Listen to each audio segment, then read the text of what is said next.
Arsenal 2, Wolves 1. A win on paper, but a battle on the pitch.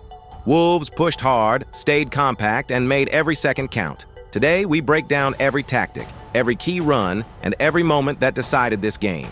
Which players almost turned the result? How did Arteta's Arsenal break through?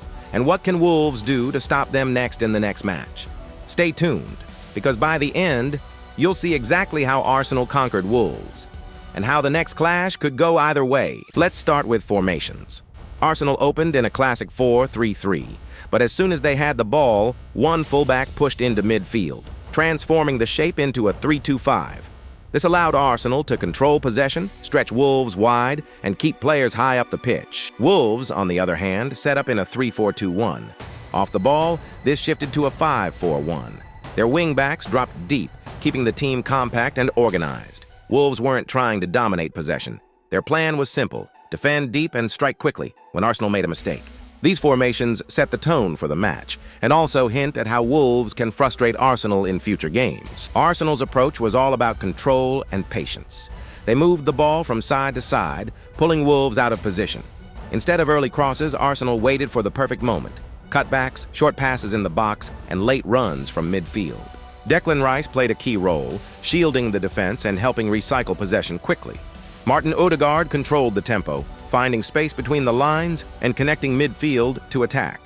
Bukayo Saka stayed wide, often isolated, using dribbles and smart movement to create chances. Arsenal trusted their structure and patience. And this is a key lesson. Patience under pressure can break even the most organized defense. But Wolves showed that disciplined defending can still be dangerous. Wolves approached the game with discipline and patience. Defensively, they stayed narrow and compact, protecting central areas and waiting for mistakes.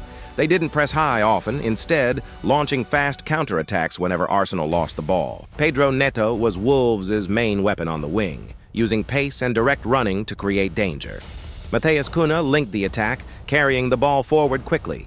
This combination kept Arsenal on alert for long periods. Next time Arsenal faces Wolves, they'll need to stay disciplined, rotate the ball efficiently, and avoid forcing passes. Meanwhile, Wolves can exploit turnovers, attack the wings, and try to isolate key players to disrupt Arsenal's tempo. Arsenal's biggest strength was sustained pressure. They kept Wolves pinned back for long periods, especially in the second half.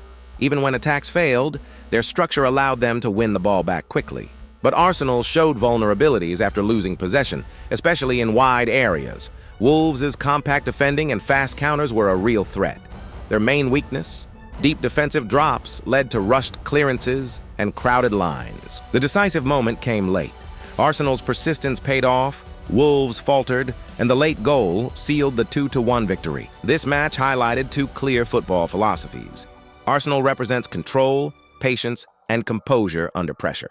Wolves showed organization, discipline, and danger on the counter. The key lesson? Pressure without panic beats resistance without control. Arsenal earned the win through persistence. Wolves earned respect, but not the result. So, what's next? If Arsenal stays patient, rotates the midfield, and maintains their structure, they can overcome Wolves again. And Wolves, they can still create problems by staying compact, pressing smartly, and exploiting turnovers. What do you think? Will Arsenal dominate Wolves again, or will Wolves pull off a surprise? Drop your prediction in the comments below. Don't forget to like, subscribe, and stay tuned for more tactical breakdowns on 247 Football Show.